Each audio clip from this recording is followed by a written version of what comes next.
안녕하세요. 연수고 수학 동아리 쌤입니다. 최근 코로나로 인해 일상생활에서 불편하고 힘든 점이 많으셨죠? 그래서 저희는 이번에 수학 탐구 주제로 코로나 백신 접종의 효과성 분석에 대해 연구해 보았습니다.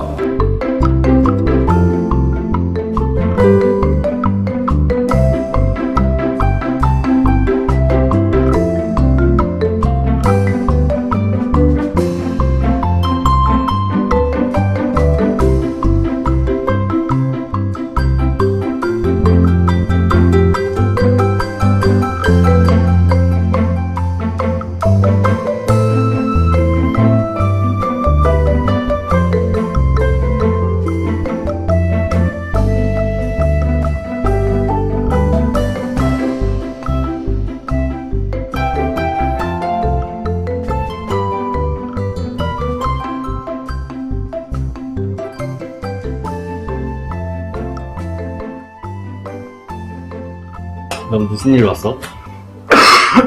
괜찮아? 제가 지금 감기 기운이 있어가지고 이제 다음 주는 시험이니까 코로나 걸리면 안 되는데. 내가 코로나 걸려서 일주일 동안 쉬었는데 그때 수업을 전혀 못 들어가겠더라. 그러니까 그냥 코로나 때문에 수업도 그렇고 사회적으로 좀 문제가 많은 것 같아요. 이제 코로나가 무서워서 친구들하고 만나지도 못할 것 같아. 내가 저번에 친구들한테 한번 만나자고 했었거든? 야, 그럼 내일 11시 어디서 만날 거야? 그게 뭐 빨리 말해. 나 바쁘니까. 지금 우리 가족이 다 코로나에 걸렸고 나도 증상이 좀 있는 것 같아서 내일은 못 만날 것 같은데 미안해. 알았어. 아무튼 얼굴 보기 힘들다. 정말 이러다 친구들이랑 멀어질 것 같다니까. 근데 너 괜찮아? 저번에 코로나 걸렸었잖아. 다행히도. 근데 아직까지 목이 좀 아파서 보건 선생님 좀 뵈려고 잠깐 왔어. 너 저번에 백신 맞지 않았어? 그러니까. 근데 백신 맞아서 덜 아픈 것 같긴 해. 근데 진짜 백신이 효과가 있을까요? 선배도 그렇고 워낙에 돌파 감염 사례가 많다 보니까 지금. 우리 부모님도 백신 맞으셨는데 무지 아프셨거든. 나도 정말 코로나 백신에 효과가 있는지 궁금해. 연수고등학교 수학 동아리 쌤입니다. 저희는 코로나 백신 접종의 효과성을 분석하기 위해서 상관관계 분석에 대해 탐구해 보기를 해보았습니다. 그러면 상관관계 분석이 무엇인지부터 알아봐야 되겠죠. 상관관계 분석이란 원인과 결과 등의 인과관계를 고려하여 두 개 이상의 데이터의 관련성을 분석하는 것입니다. 이때 상관관계 분석한 것을 산전도로 표현해 본 그림이 있는데요. 첫 번째 그림은 데이터 X가 커질수록 데이터 Y가 커지는 양의 상관관계를 가진다고 할 수 있고요. 두 번째는 데이터 X가 커질수록 데이터 Y는 작아지기 때문에 음의 상관관계를 가진다고 할 수 있습니다.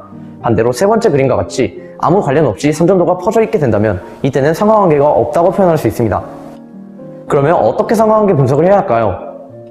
저희는 코로나 백신 접종의 효과성 분석이라는 주제를 다루는 만큼 방대한 데이터로 상관관계 분석을 해야 합니다.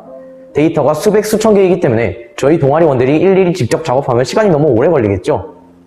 그래서 저희는 지금 화면에 보이는 파이썬과 엑셀 프로그램을 이용하여 코로나 빅데이터 분석을 하였습니다.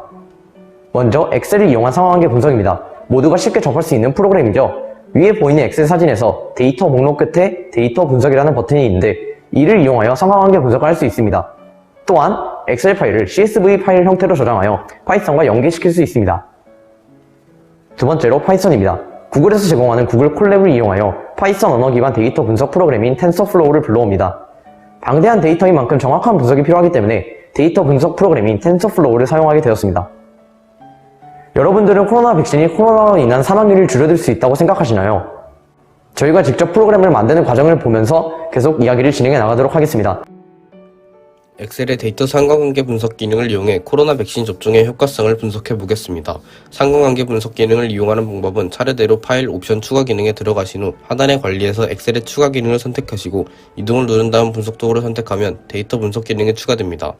사용법은 데이터 분석에서 상관관 분석을 선택하고 입력 범위에 사용할 데이터를 지정하신 다음 표를 보기 쉽게 첫째 행 이름표 표시를 선택하신 후 확인을 눌러주시면 됩니다. 확인을 눌러주셨다면 이렇게 표가 하나 나옵니다. 이제 표를 알아보기 쉽게 조건부 소식을 이용해 색을 넣어주어 구분하면 됩니다. 색값이 -1과 0 사이면 음적 사용관계, 0과 1 사이면 양적 사용관계입니다. 이번에는 파이썬을 통한 상관관계 분석을 알아보도록 하겠습니다. 먼저 import 함수를 이용하여 pandas, tensorflow, numpy, 그리고 greph 함수를 불러옵니다. 이 함수의 설명을 드리자면 pandas 함수는 엑셀에서 저장한 CSV 파일을 바탕으로 코딩 창으로 불러와 코딩을 할 수 있게 만들어줍니다. 여기에 보이는 표가 판다스를 이용해 불러온 표입니다. 두 번째로는 텐서플로우입니다. 저희는 데이터 분석을 텐서플로우로 진행할 것이기 때문에 텐서플로우를 불러왔습니다. 세 번째로는 numpy입니다. 이 numpy라는 함수는 2차원 배열 생성 및 데이터 분석을 목적으로 한 함수이기에 저희는 4개의 데이터를 동시에 그래프로 표현하여 비교할 것이기에 2차원 배열을 만들게 되었습니다. 네 번째로는 그래프 함수입니다. 이 그래프 함수는 불러온 두 변수를 x, y축으로 하여 그래프를 그려줍니다. 따라서 저희는 그래프로 비교를 할 것이기 때문에 이 그래프 함수가 매우 중요하다고 할 수 있습니다. 두 번째 코드는 데이터를 불러오는 방법입니다.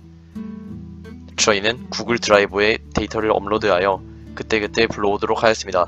따라서 이 코드를 해석을 해주자면 구글 드라이브에 있는 나의 드라이브에 연결을 하여 그 데이터를 불러온다라는 뜻입니다.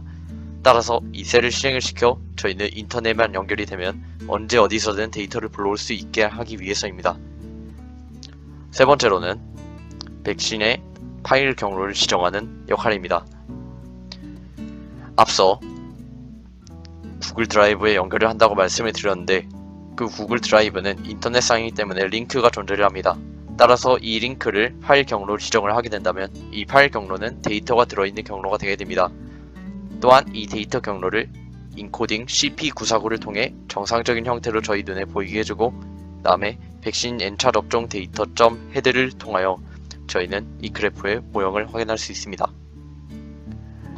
네 번째로는 변수를 저장하는 방법입니다.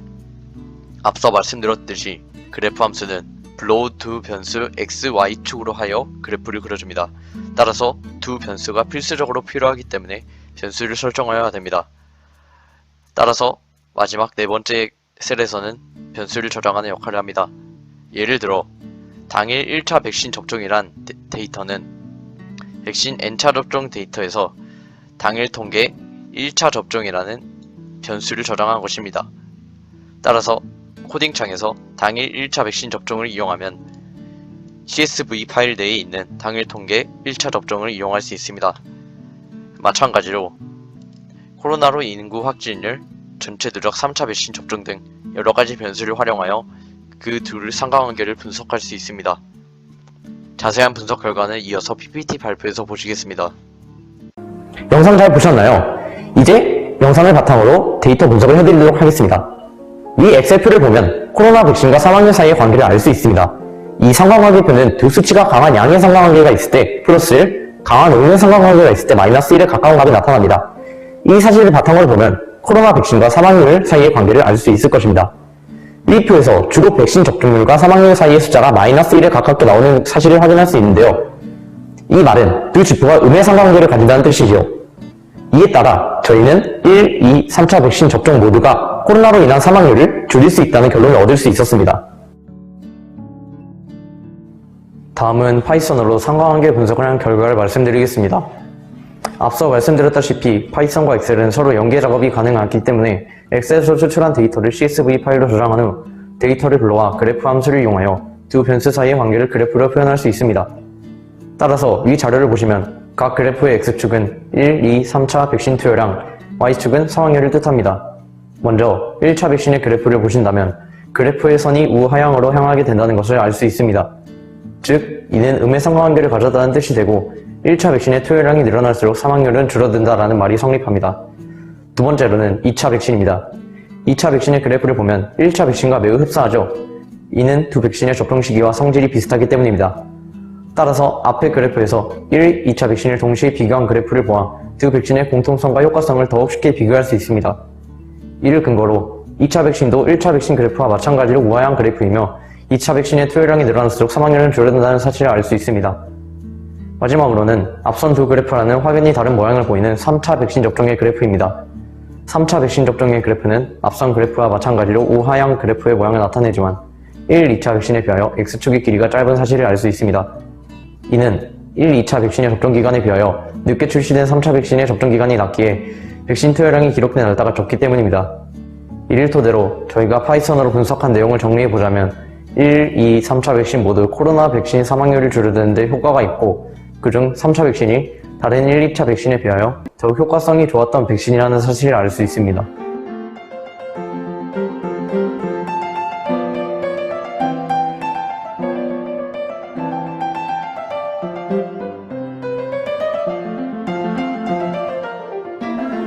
지금까지 저희 수학 동아리 쌤 영상을 시청해 주셔서 감사합니다.